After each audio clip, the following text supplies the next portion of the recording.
10 ମାସ 10 ଦିନ ଗର୍ଭରେ ଧାରଣ କରିଥିଲା। ଅନେକ ଆଶା ଆଉ ଭରସା ନେଇ ପୁଅକୁ ବଡ଼ କରିଥିଲା। ଭାବିଥିଲା ବାର୍ଦ୍ଧକ୍ୟରେ ସେ ଆଶାବାଡ଼ି ହେବ। ହେଲେ ସେଇ ପୁଅ ଆଜି ପାଲଟି ଯାଇଛି ପର। ଜନ୍ମ କଲା ମା ଆଉ ଦିବ୍ୟାଙ୍ଗ ଭଉଣୀକୁ ଘରୁ ତଡ଼ି ଦେଇଛି। 15 ଦିନରୁ ଅଧିକ ହେଲାଣି ଦୋକାନ ବାରଣ୍ଡାରେ ପଡ଼ିଛନ୍ତି। ଖୋଲା ଆକାଶ ତଳେ ରୋଷେଇ କରୁଛନ୍ତି। ବାହାରେ ସ୍ନାନ ଶୌଚ। କେତେବେଳେ ପ୍ରଚଣ୍ଡ ରୌଦ୍ରତାପ ତ କେତେବେଳେ କାଳବୈଶାଖୀର ତାଣ୍ଡବ।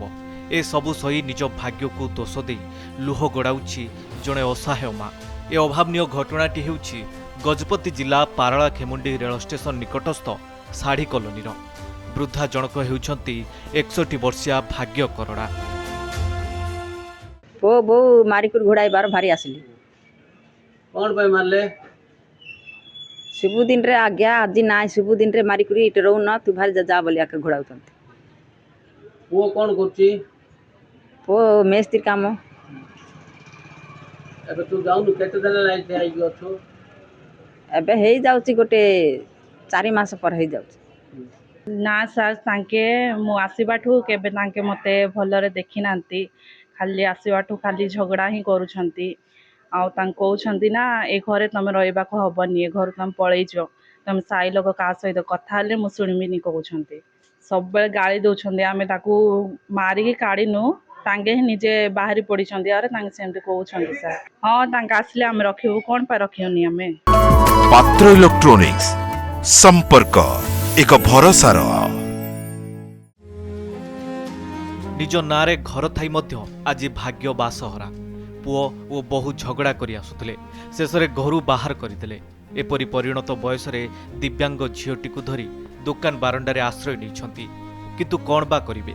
पाखरे राशन कार्ड अच्छी, झील को भत्ता मध्य मिलुची, हेले मुंड गुंजिबाकू टिके सुरक्षित स्थान नहीं। हाँ सर मु प्राय सप्ताह अधिका देखिली से आसिक ये बारंडारे से बारंडारे एमती शोचंती। खाଇବା ପିଇବା ବ୍ୟବସ୍ଥା ମଝିରେ ଖାଇ ନଥିଲା। ମଝିରେ କିଛି ପାଉଁରୁଟି ଇଏ ସେ ଦିଆହେଲା, କିନ୍ତୁ ଏଇ ଦିନେ ଦୁଇ ଦିନ ହେଲା ପାଖାପାଖି ଲୋକମାନେ ଟିକେ ଆଣିକି ଖାଇବା ପିଇବା ଦେବାରୁ ମୁଠେ ଖାଇକି ମା ଝିଅ ଅଛନ୍ତି। ଏଇ ଯେଉଁ ଆସିଛନ୍ତି ଏଠି ରହିଛନ୍ତି ସେ ଖିଙ୍ଗା କ'ଣ ଶାନ୍ତିନଗର ମା ଝିଅ ଆସିକିରି ତାଙ୍କ ବୋଉ ପୁଅ ବାଡ଼େଇକିରି ପଠେଇ ଦେଇଛନ୍ତି। ଆମେ ଦେଖୁଛୁ, ଆସୁଛୁ ବାହାରେ ଆସୁଛୁ, ପଚାରୁଛୁ କ'ଣ ତମର ଅସୁବିଧା? ନାଇଁ ମୋ ବୋଉ ପୁଅ ମାରିକିରି ମୋତେ ପଠେଇ ଦେଇଛନ୍ତି।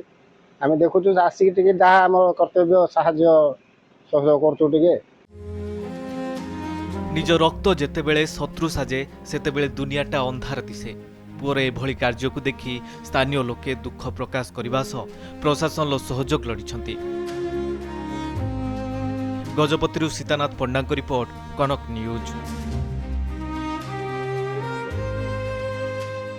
Exchange your old AC and take home a new power-saving AC. Save up to ₹10,000. Patro Electronics, Odisha's largest AC seller.